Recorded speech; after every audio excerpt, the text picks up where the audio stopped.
Okay, welcome everybody. Let's start with opening prayer. Dear Lord, thank you for bringing us to the beginning of a new week and basically the beginning of a new month. Help us to be able to understand the lesson we have for today and help us to understand more of the message. Thank you for giving us more understanding of the Sunday law as it approaches. In Jesus' name, amen. Amen. So welcome everybody to the Youth Prophecy Group. This is meeting 107 and today is July 30th. The title of today's meeting is Abortion and the Supreme Court. A landmark United States Supreme Court decision has been decided recently. This decision is a clear advancement toward the Sunday law, and in this lesson, we will look at this court case, its background, and what it means going forward.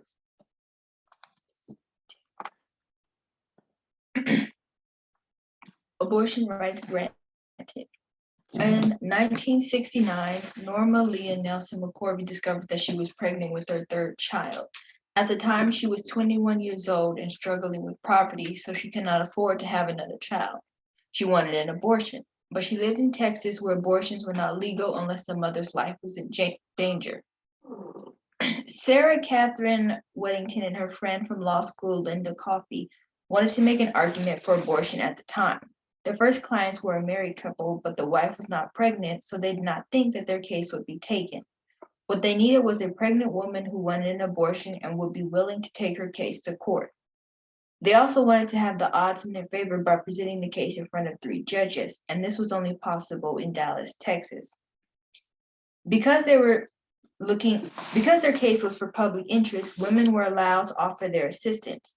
McCorvey inquired if she was what they were looking for and was told that she was because she was white, young, pregnant, and wanted an abortion. She later said that she only signed up because they would give her free food. In 1970, they filed a lawsuit against the district attorney, Henry Wade, saying that the law against abortion was unconstitutional. McCorvey used to persuade him Jane Roe instead of her real name because she did not want to be known. The United States District Court for the Northern District of Texas took her case on June 7, 1970, and ruled in her favor. Both McCorvey and Wade appealed to the Supreme Court. 15 days prior to the ruling, however, McCorvey gave birth and put her daughter up for adoption. On April 22, 1971, the United States Supreme Court agreed to take up Roe v. Wade. The arguments began on December 3, 1971, and on January 22, 1973, in a 7-2 ruling, the Supreme Court ruled in McCorvey's favor, stating that women had the right to choose whether they wanted an abortion or not. According to Roe v. Wade, the pregnancy was broken into 3 trimesters. During the first trimester, whether or not the woman got an abortion was up to her. During the second trimester, the state could regulate abortions depending on the mother's health. During the third trimester, the state could regulate or ban abortions because after the second trimester, the baby could survive in the outside world. And so that's Roe from Roe v. Wade, that's Wade, and that's her 2 lawyers.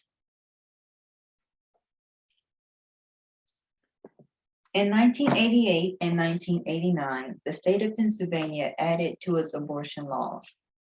5 new requirements were added, and they were: 1, a woman had to give informed consent to have an abortion, and she had to receive information at least 24 hours prior to the abortion. 2, with a few expectations, married women had to sign a statement saying that they had told their husband. 3, a minor must have the approval of at least one of her parents or from a court to get an abortion. 4, in the case of an emergency, any of the above requirements can be overlooked. And 5, the facilities that performed abortions had to report them in certain ways. So after this ruling, but before it could go into effect, 5 abortion clinics and several doctors sued. They said that the new requirements were unconstitutional. The first court that the case went to was a district court, and that ruled that all 5 of the changes were indeed unconstitutional. Then the case went to an appeals court with 3 judges, and they ruled that only the part that said a woman had to tell her husband was unconstitutional. One of those 3 judges who dissented in that ruling because he thought that it actually was constitutional to have that requirement, was Samuel Alito, who is currently on the Supreme Court today. Okay, so after that, just one of the requirements was overturned by the appeals court. The case went to the Supreme Court. So in 1992, the case is called Planned Parenthood versus Casey. It went to the Supreme Court, and Casey was the name of the governor of Pennsylvania at the time. In Planned Parenthood, they have abortion clinics. So it was Planned Parenthood versus Casey. The court at this time, the Supreme Court, was more conservative than it had been under Roe v. Wade. So I think at least two of the judges who were more liberal had left. One of them being Thurgood Marshall. He was liberal, the first African American. He was replaced with Clarence Thomas, which we all know is very conservative. So the court now was much more conservative. On the court at this time was the Chief Justice, who was also conservative. I don't remember how to pronounce it. Okay, the Chief Justice was very conservative. Also on the court was Harry Blackmun, who was actually the justice that had wrote the Roe versus Wade decision. Rehnquist, yes. The Chief Justice was William Rehnquist. He was conservative. Also on the court was Harry Blackmun, who had wrote the Roe versus Wade decision, and Sandra Day O'Connor, which was the first woman on the Supreme Court, and some others: Anthony Kennedy, David Souter, and Anthony Scalia, Brian White, and Clarence Thomas.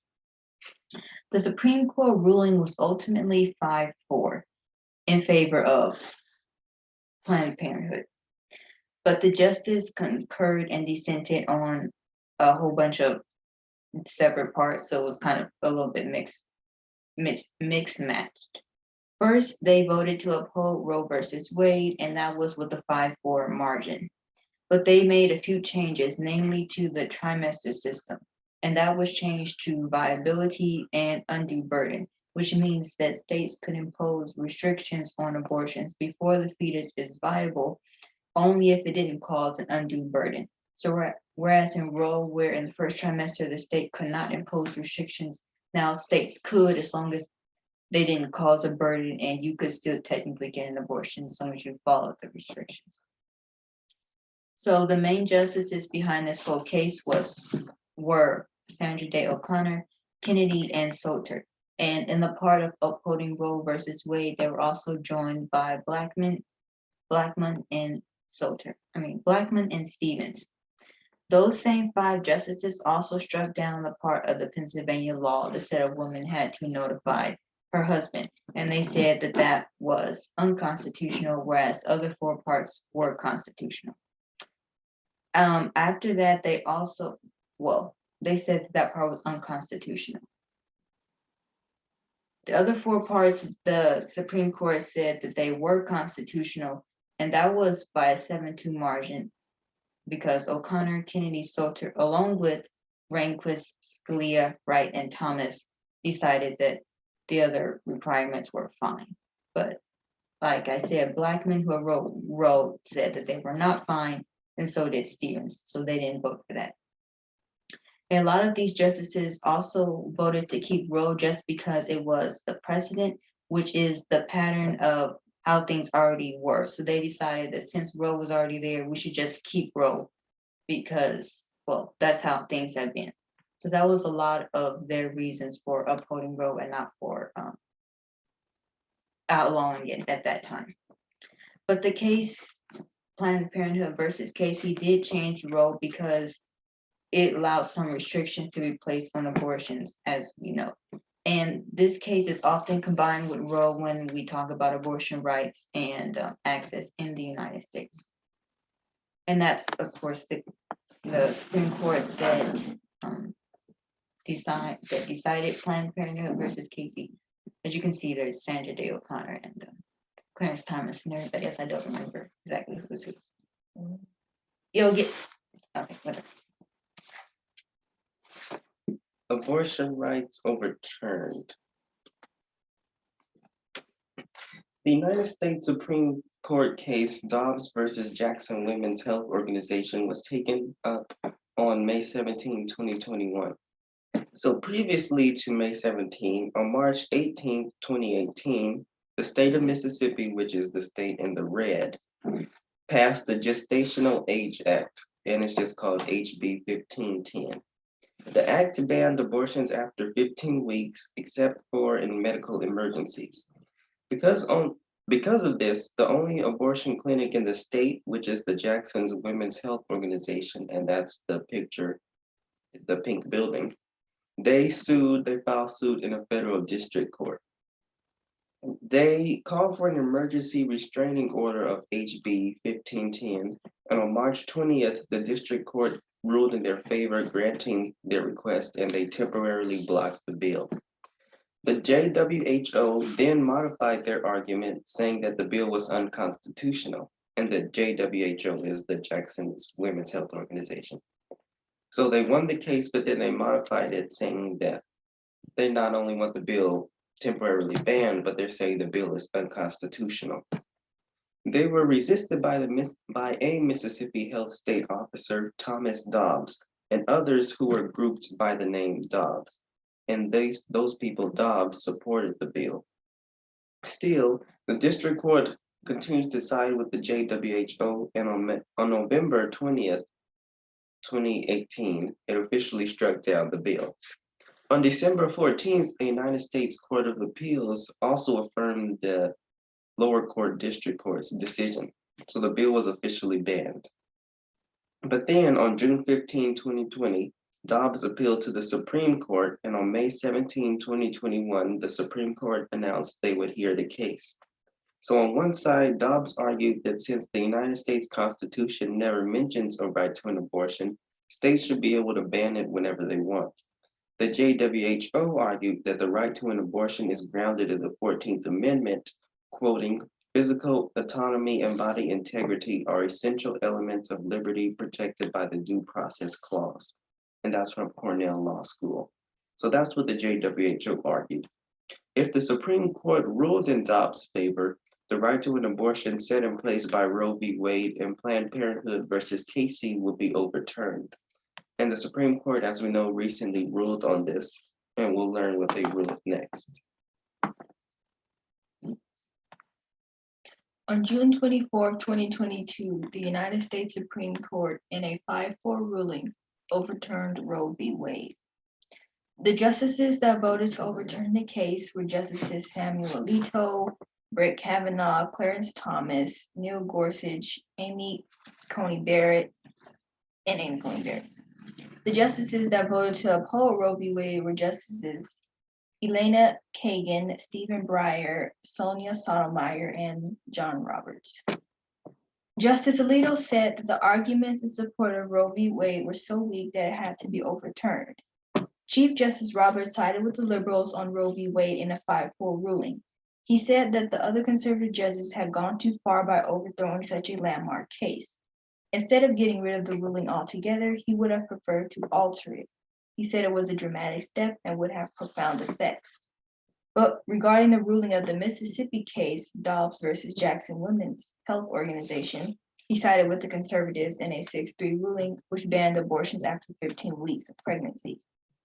However, the overturning of Roe v. Wade should not have come as a shock, since on May 2nd, 2022, the draft of the final decision regarding the fate of Roe v. Wade was leaked to Politico. It's interesting to note that the decision for Roe v. Wade was also leaked in January 1973 to Time magazine. It was published just hours before the Supreme Court announced the ruling.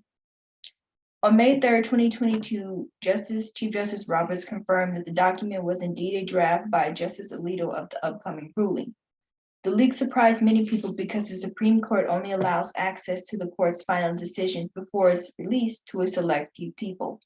The leak also outraged many people because if overturning Roe v. Wade was the court's final decision, it will be reversing a ruling that had been in place for nearly half a century.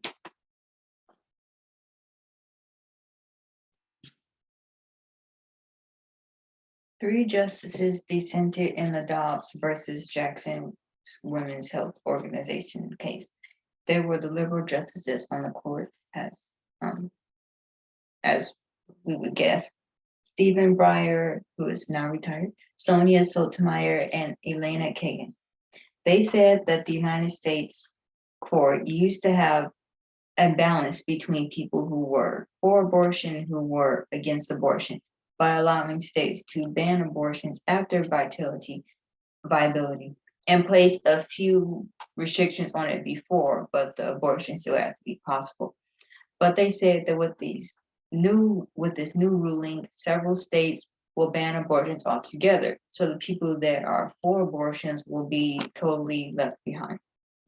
They said that low-income women will be the most affected because they won't have the resources to travel to another state for an abortion. And they even warned that the ruling didn't close the gap of the federal government banning abortions all across the nation, which will make it even harder for anyone, especially make it harder for anyone to get an abortion. The liberal justices agreed that the overturning abortion rights deprived women of liberty and equality because they would be forced to continue something that would change and possibly harm their life, and they have no say-so. They said that the United States Constitution used to be seen as upholding abortion rights, but now the court says that it does not. Of course, we know the US Constitution doesn't say the word abortion because, as we know, only men wrote it, so they wouldn't care about that. And they wouldn't care about that. But abortion was considered a right under the Constitution because the Constitution guarantees liberty and the right to make your own personal decisions. The majority, in the case Dobbs versus Jackson, said that the United States Constitution doesn't support abortion literally, so the Supreme Court cannot. The dissenting judges said that under that way of thinking, any right not directly from the mid-19th century is unsecured. They said that this makes the majority's decision either. You said any right not directly from the mid-19th century. Yes. You meant that? Yes. The mid-19th century, so the 1800s. The mid-1800s when the founders were alive. Okay. Actually, the Constitution was written before that. But a right that wasn't from back then, since it's not literally in the Constitution, the conservatives are saying, well, it doesn't matter. So that applies to more than just abortion, they're saying, if you really think about it.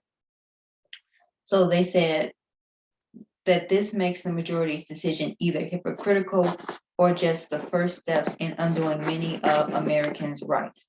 The liberals also said that the worst thing the majority did in this case is not accept or respect precedent, or, as I said already, what the court has already ruled and what has already been happening.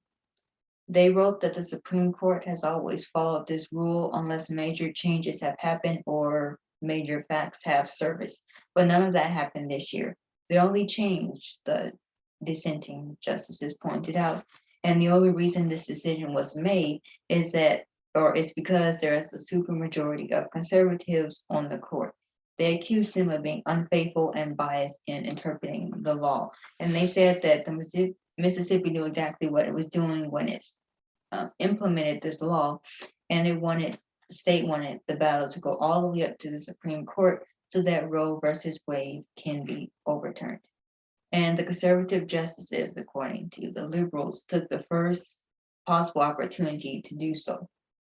They said that this decision damaged the legitimacy of the court, something that the judges in Casey, as I pointed out, a lot of them voted to uphold Roe just because that's what the precedent was. So in this case, Dobbs versus Jackson, by overturning Roe, the liberal justices said that the majority would damage the legitimacy of the court, and the majority damaged the legitimacy of the court, but this decision also damaged the constitutional protections of women even more.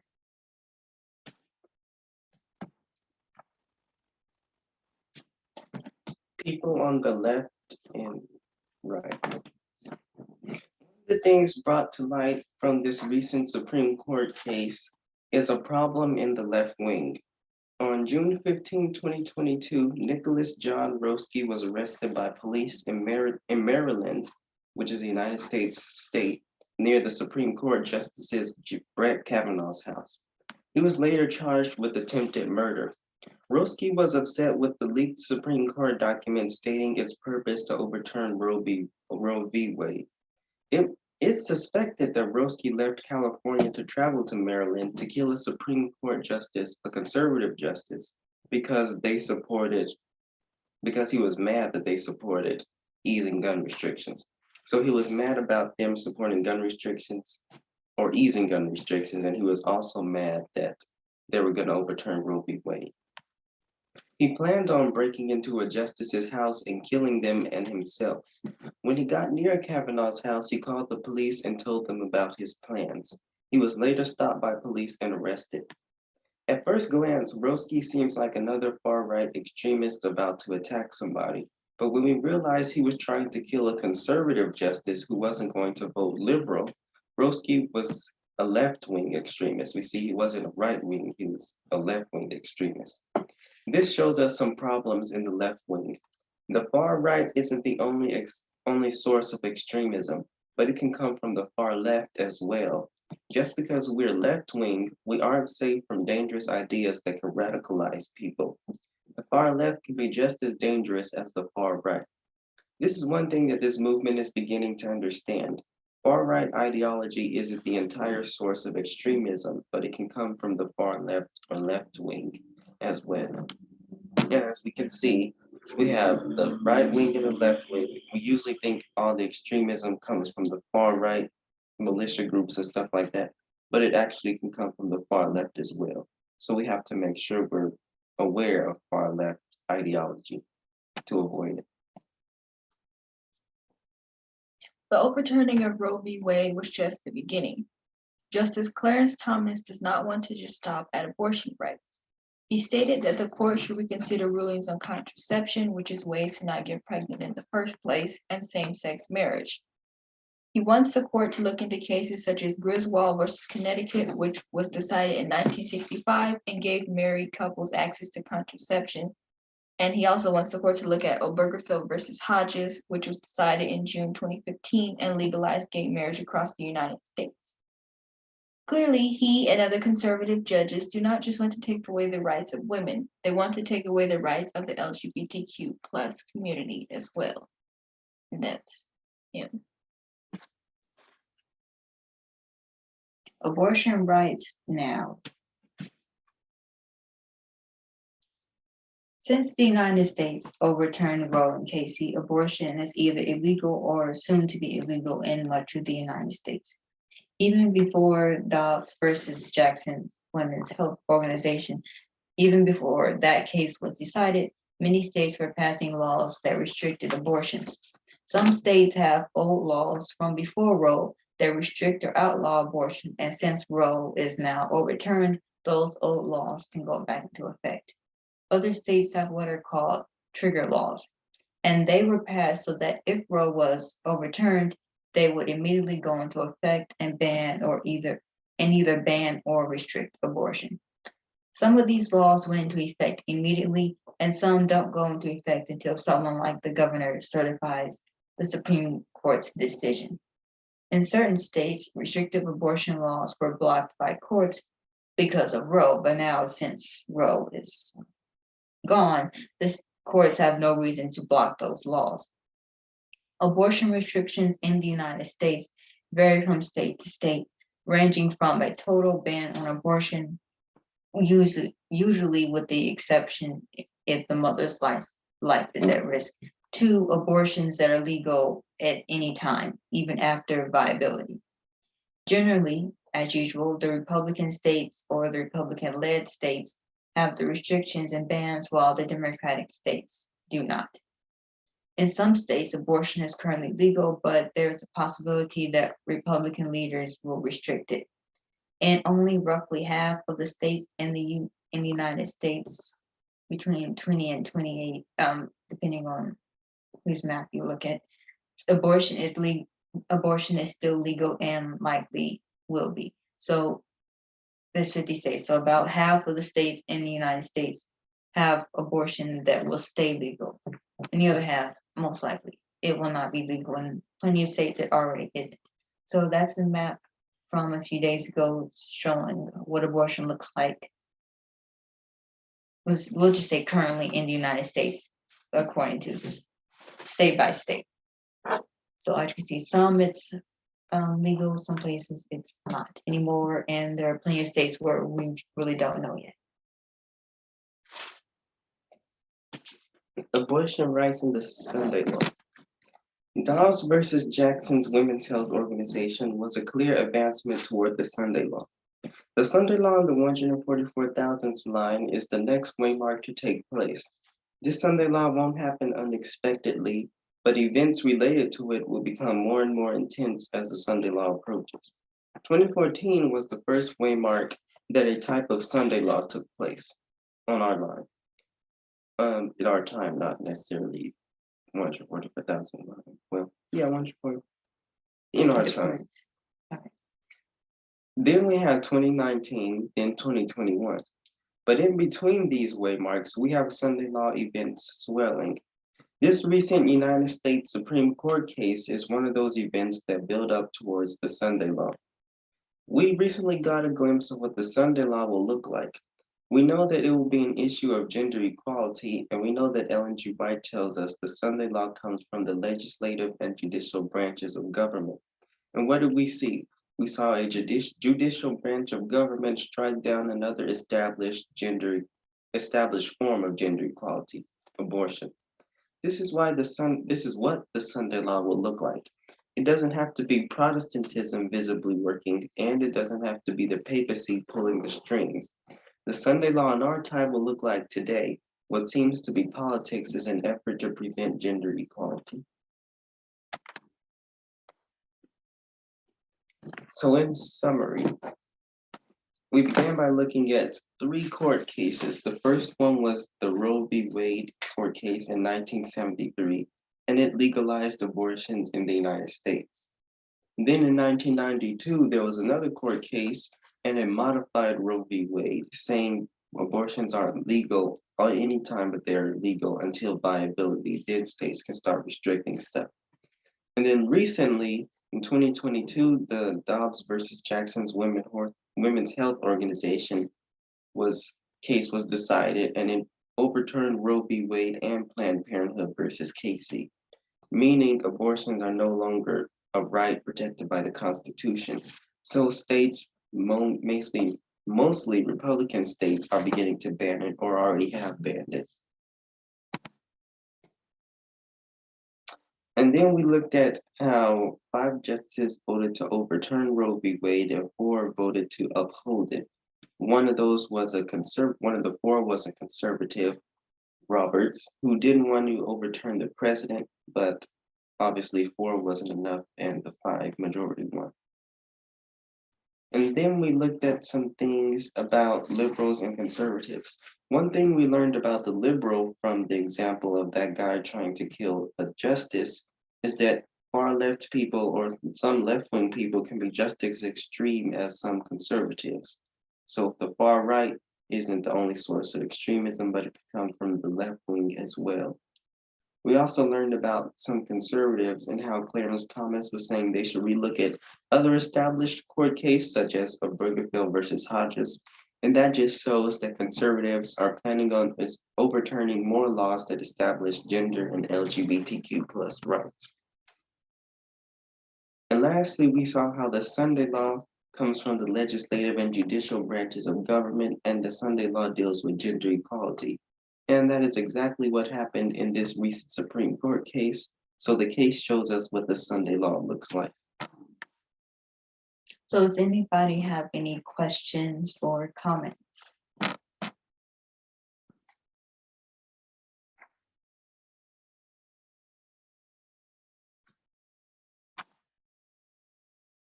If not, then we will start the quiz now.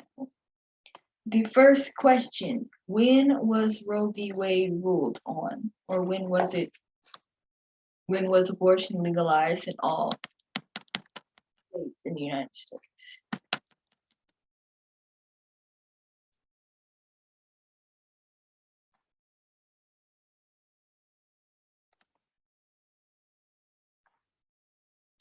Have an F. When was, okay. It is actually B. It is 1973 when the Supreme Court ruled on Roe v. Wade and legalized abortion in all the United States. Second question. What Supreme Court case modified Roe v. Wade?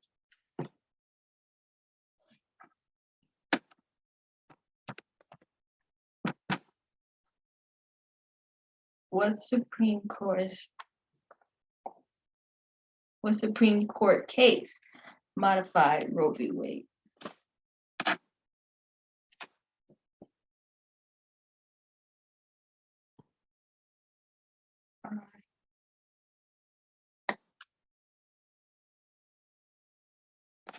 What's I? Okay, so it's not I. It's a name of a Supreme Court case that modified Roe v. Wade. It's the name of the case.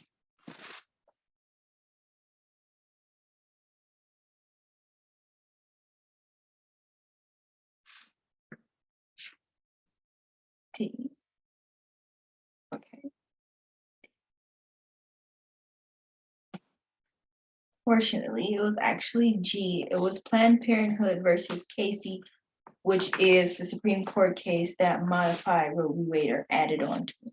And that was in 1992, right? Yeah. Question number 3. What case caused the Supreme Court to relook at Roe v. Wade? So what case went to the Supreme Court that had them relooking at Roe v. Wade?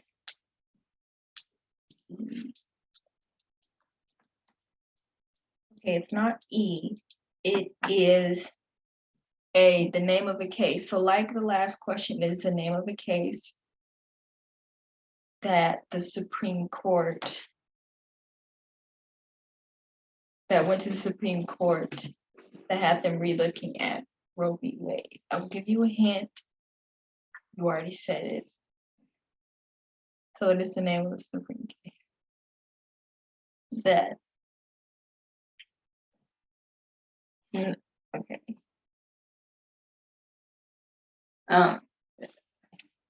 Do you know how to restate the question? It's the case that was just decided. Yeah, okay. Mm-hmm. No. Well, it's okay. I don't know if you don't understand the question. But it it's is D. that. It's that. It was a 60 ruling in that case, and it was in June, but that's not really. Okay, so the name of the case was Dobbs versus Jackson Women's Health Organization. That is the name of the case. But you are correct that it was decided in June 2022. Okay. So the next question, you gave part of the answer. In what month and year was Roe v. Wade overturned, and how many justices voted for and against it? So you were correct in June 2022. So was it a 5-4 ruling or a 6-3 ruling that overturned Roe v. Wade? H. And that's correct. It was a 5-4 ruling. 5 conservatives against 3 liberals and 1 conservative. Last question. Do some of the conservative justices want to strip the rights of people away or continue to strip the rights of people away, or do they want to stop at Roe v. Wade? So are they just going to stop at removing abortion, or do some of them want to continue to take away the rights of the LGBTQ+ ?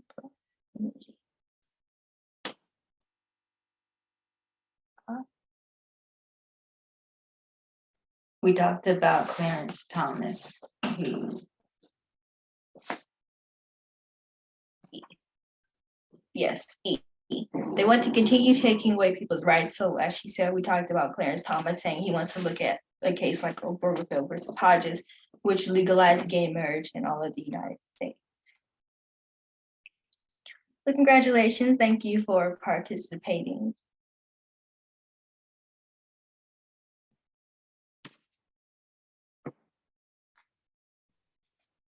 Hello. Hi. Hi. So yeah, I kind of messed up a lot there. That's Fine. fine. Yeah, so yeah. For the next meeting, it's gonna be September for me because yeah, I'm heading to the Eiffel Tower. So yeah.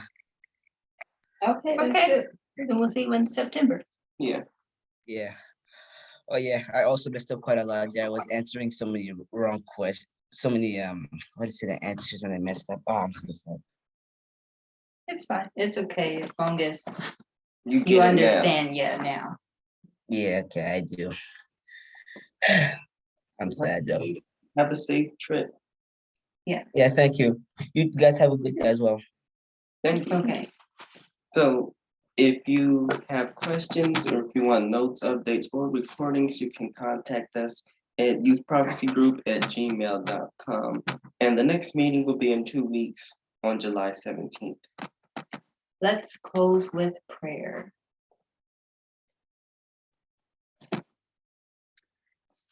Dear Lord, thank you for bringing us all here to this meeting and for allowing us to understand what's currently happening in the world.